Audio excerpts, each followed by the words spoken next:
All right, so you have your thesis, you have your 2 supporting claims. Now we got to move into developing those supporting claims. Move on over here to step 2, and we're only going to focus on one of those supporting claims. So I want to walk you through a little bit of the thought process while I do this, hopefully not too much. So come on down, we have the graphic organizer 1, 2 topics, step 2. Have that down here and I pull it up. I want you to notice that I still have not written an introduction. My thesis statement stays the same. I have my first big idea, which stays the same. We're talking about engaging students in project-based learning because it requires students to 1, combine theoretical knowledge from textbooks with 2, the practical work of actually creating an end product. All right, that's your first big idea. We have to break that down. We have our second big idea down here in body paragraph 4, but we're not going to worry about that yet. We're not even going to deal with that in this section. So we're going to come on up. First big idea. Embracing project-based learning because it requires students to combine theoretical knowledge from textbooks. Boom! Number 1. Come on down here, and here we have our first topic sentence, or our topic sentence for this body paragraph 2. One very important component of project-based learning is that it requires students to gain certain levels of knowledge in traditional ways, such as through textbooks and regular classwork. Yes, that boring stuff that people often don't like is still important. So we have to explain a little bit why. We come on up and we look at it a little bit closer. And right here, we cannot forget that the traditional models of education have worked for millennia. So it only makes sense that students will still need to do things like read, show sufficient levels of understanding, and even take tests. The tools we use to teach and learn knowledge might be changing quite rapidly, but there is still value in reading to learn information, just like there is still value in traditional ways of building knowledge and checking for understanding. The concept of project-based learning, another typo, does not simply mean that students play with ideas until they figure it out. In fact, it can potentially become quite chaotic that way. Instead, students need to gain knowledge and skills that can be put into use throughout the project. That acquisition of knowledge and skills is also an ongoing process from start to finish. Now, this last couple sentences here do a couple things. One, it tells me as an audience that, hey, these are some things that you're eventually probably going to get to. And you're also stating here that building of this knowledge is something that's going to build up over time. It doesn't just happen instantaneously, right? Or it's not saying you're going to teach all this stuff, you're going to take a test. If you get an A or a B on the test, then you get to go play with the stuff.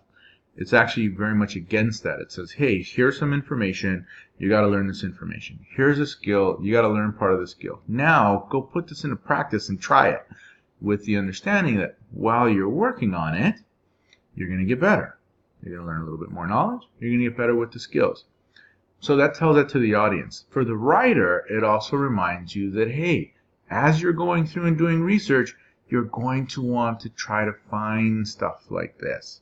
Things that support this. Things like growth mindset. If you've heard of something like that. Process.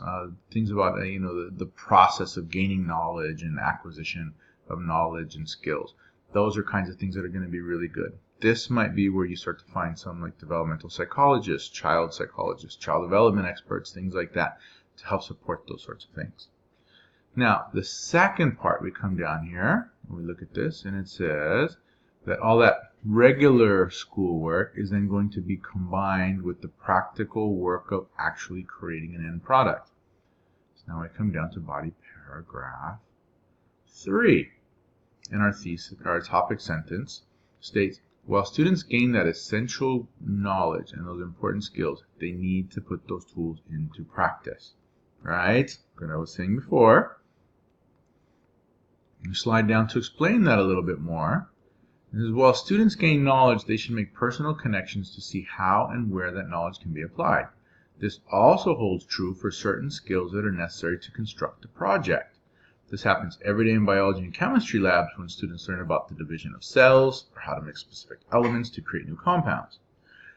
Once students have been introduced to the ideas, then they are taught the skills necessary to work with those ideas, and then they actually do or make something from that combination of knowledge and skills.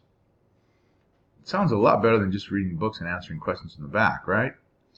This can take the form of second graders writing and performing a short play about ecosystems, and it can take the form of high school seniors taking action in the political process. In fact, the subject matter could stay the same and the grades of the students could change. There's no rule in project-based learning that prohibits second graders from engaging in the political process, just like nothing prohibits high school seniors from creatively exploring ecosystems. That sort of freedom can even be a way of democratizing education. Now, you notice I put that phrase in there that this can be a way of democratizing education.